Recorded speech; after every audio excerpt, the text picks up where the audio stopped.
Words matter. The language we choose to use in our day-to-day lives has an impact on the people around us. When it comes to the language we use in the workplace, our choices can be the difference between a workplace culture that celebrates and acknowledges diversity, creating psychologically safe spaces where employees can really thrive, and a workplace that makes employees feel dismissed, disrespected, and excluded, creating an environment that is psychologically unsafe. In this lesson, Lesson 1, we will discuss what inclusive language is and why it is so important in the workplace, the huge impact it can have when it is incorporated, and the harm that often occurs when it is not incorporated. First things first, what is inclusive language? Inclusive language is about mindfulness. It is about being mindful of the words we use and choosing words that recognize and validate people's unique experiences and identities. Consider, for example, the social categories you belong to, your race, gender, sexuality, and so on. We want our language to recognize and validate these parts of your identity. Using inclusive language also means avoiding language that promotes exclusion or discrimination, or language that draws on biases and stereotypes. This kind of language, exclusive language, can have devastating consequences. When exclusive language is the norm, employees will not be able to bring their authentic selves to work. They will start to feel as if they are not welcome or not safe in their own place of work. Using inclusive language lets our colleagues know that they are safe and they are welcome here. In this sense, it is the first step in creating an inclusive workplace culture. There are 3 points or principles I want you to keep in mind when it comes to inclusive language. First, inclusive language does not make light of painful experiences or histories.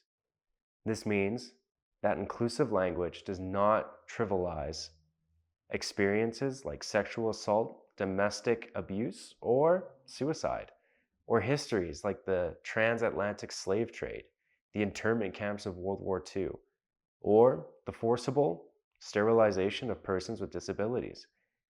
Conversations around painful experiences or parts of history can be triggering, meaning there's a risk of re-traumatizing people. So when they happen at work, we need to be mindful of the language we are using. Our goal should be to communicate with sensitivity and respect. And remember, it never hurts to include a content warning or trigger warning before discussing something that people might find difficult or distressing. This is an accessibility measure. That is, it makes the workplace more accessible. If you would like to learn more about content warnings, also called trigger warnings or content notes, I encourage you to check out the PDF in this lesson. It includes some resources on content warnings that you might find helpful. The second point I want you to consider when it comes to inclusive language is this. Inclusive language allows for multiple truths. This means that inclusive language recognizes and validates the experiences, perspectives, and realities of different groups of people, rather than just the views or narratives of the dominant or majority group. That is, the group with the most power or privilege. Consider, for example, heterosexual men, specifically cisgender men. Inclusive language is about choosing our words carefully or mindfully so that they acknowledge the diversity of our colleagues, worldviews, and life experiences. We want people to feel valued and understood. We do not want to make anybody feel like an outsider. The last point is this. Inclusive language promotes a sense of safety and belonging. It is not neutral. It is more than just not harming people. Inclusive language is about actively including people. Let us consider some examples. Gender inclusive language is a great place to start. Gendered language is a form of exclusive language. It refers to words or phrases that point to a particular gender, usually man or woman, when it is not really necessary. For example, using the term spokesman instead of spokesperson or stewardess instead of flight attendant or referring to a group of people as guys. Instead of using a gender neutral term like folks or friends, unless the gender of the person or thing you are referring to is absolutely 100% without a doubt necessary to what you are saying, there's no real need for gendered language.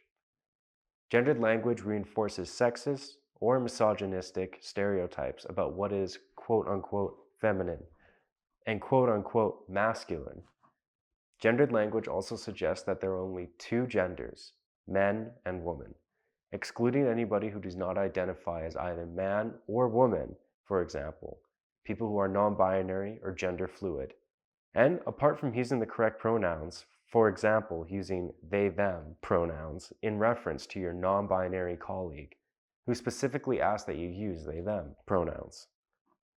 There are a few instances where gendered language is absolutely without a doubt necessary.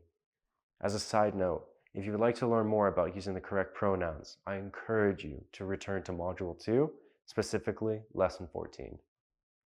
Before we move on though, here are some best practices regarding gender-inclusive language in the workplace.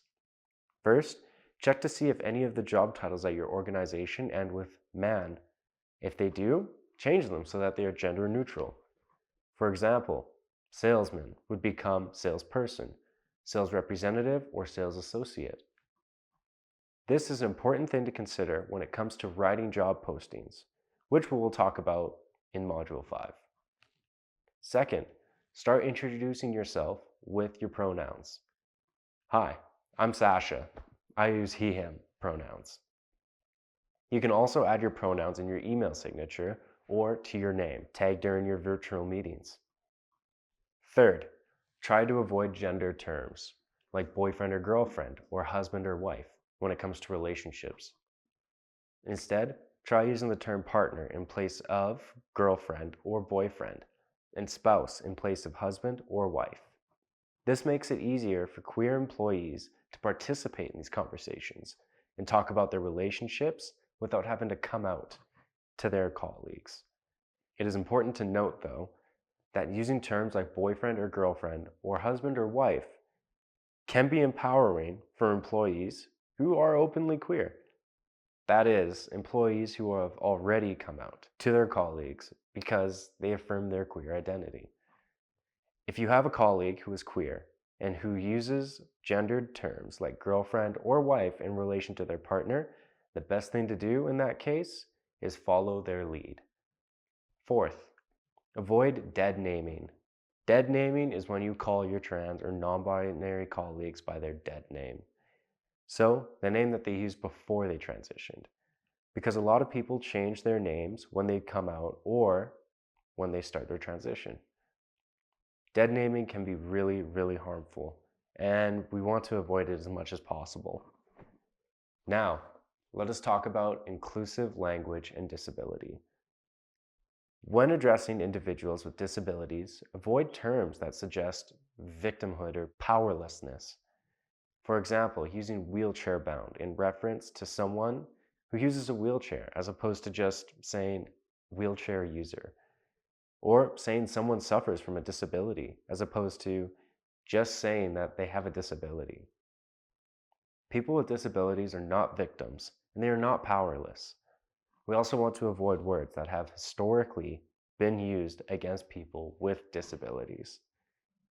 So, words that have been used to quote unquote justify the exclusion or isolation of people with disabilities, or even violence against people with disabilities.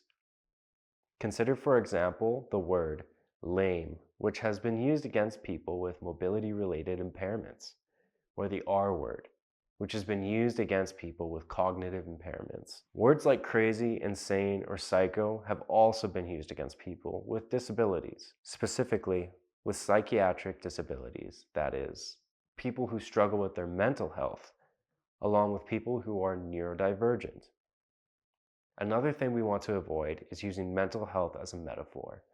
So saying things like, they're being so bipolar this week, or I'm so OCD about cleaning. Terms like bipolar and OCD which stands for obsessive compulsive disorder, describe very real mental health conditions with very real effects. And using them as a metaphor can be really invalidating. We also want to avoid mentally challenged, which make the word disabled seem taboo, as if it is to be disabled. But having a disability is not a bad thing. I encourage you to check out Module 2, specifically the videos on disability and ableism in Lessons 6 and 7, after watching the rest of this video. The last thing I want you to consider, when it comes to inclusive language and disability, is the language is used by the disabled people in your life. Do they refer to themselves as disabled, or do they refer to themselves as people with disabilities? Or maybe they do not use terms like disabled or disability at all, opting for more specific terms like Down syndrome, cerebral palsy, or autism. The best course of action is to use the language that someone uses in reference to themselves. So, if they refer to themselves as autistic, you should refer to them as autistic too. If you would like to learn more, I encourage you to check out the other video in this lesson, which is about a person first and identity first language. Now, let us discuss inclusive language in relation to Indigenous peoples. Respecting Indigenous cultures and identities in the workplace means recognizing the diversity among Indigenous peoples here in Canada. Indigenous peoples are not a monolith. It is important to avoid generalizing Indigenous identities and experiences as though they are all the same. The land that we call Canada is home to dozens and dozens of individual nations, First Nations, and to the Inuit and Métis nations. Each nation has its own distinct culture and its own distinct history. Our language should recognize this diversity. It should also recognize the land that we are on and the people or peoples who are Indigenous to the land. If you have not done so already, I encourage you to do some research on the land you are on. Whose land is it? How is it being used? Is it treaty land? I also recommend checking out the video in Lesson 5, which is all about land acknowledgements. Acknowledging the land and using nation-specific terminology wherever possible. For example, referring to the Kainai Nation by name, as opposed to just referring to them as an Indigenous community, are important steps when it comes to inclusive language and building an inclusive workplace culture, specifically a culture that is inclusive of Indigenous persons. The last thing I want you to be aware of, though, is cultural appropriation. Cultural appropriation is the act of taking something from a culture other than your own, using a culture that has been marginalized, that is, pushed to the margins of society, and using it as if it were your own.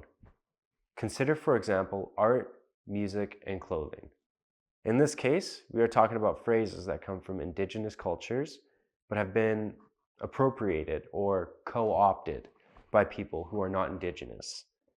Consider, for example, the word powwow, which is often used in place of the word meeting or expressions, like low on the totem pole or thanks, chief. When non-Indigenous people use these phrases, they are effectively mocking Indigenous peoples, reinforcing stereotypes that portray Indigenous cultures as quote-unquote less legitimate than European ones. They are also reinforcing the idea that it is okay to simply take from Indigenous cultures, an idea that dates back to the arrival of European settlers. Canadians have a responsibility to learn about colonization and how it has shaped the words we use and the way we speak. So after watching this video, I encourage you to do a quick Google search. What are some other terms or phrases that have been appropriated from Indigenous cultures? Which ones are you guilty of using? What are some alternatives that you can use going forward? Now, let us talk a little bit about inclusive language and racialized newcomers. Our words should reflect an understanding of the unique challenges faced by racialized newcomers in Canada. To learn more about these challenges, check out the video about racialized newcomer status in Module 2. Avoid outdated stereotypes about newcomers and the use of racist or xenophobic terms and phrases. It is never okay to comment on someone's accent or proficiency in English or French. Remember, English and French are not markers of intelligence. They are just languages. If you grew up in a place where most people do not speak English, then move to a place where most people only speak English, which is the case in much of Canada, you too would have to learn English. And it is never okay to make fun of someone's name either. If you are having trouble pronouncing someone's name, just do your best. Afterwards, you can ask them if you have said it correctly. Do not shorten their name or call them by another name unless they have specifically asked you to. And if a racialized person tells you they are from Toronto or Halifax or Regina, believe them. Do not ask them where they are quote unquote really from or where they are originally from. This is a microaggression. When you do this, you are implying that they are somehow less Canadian than white Canadians. To learn more about microaggressions, check out the video in Lesson 2 or Module 2. This brings us to the end of the first lesson of Module 4. To recap, our words hold power by using inclusive language in the workplace. We can start fostering a culture that celebrates diversity when everyone is heard and everyone is respected. Thanks for watching. And to learn even more about inclusive language, refer to the resources in the PDF.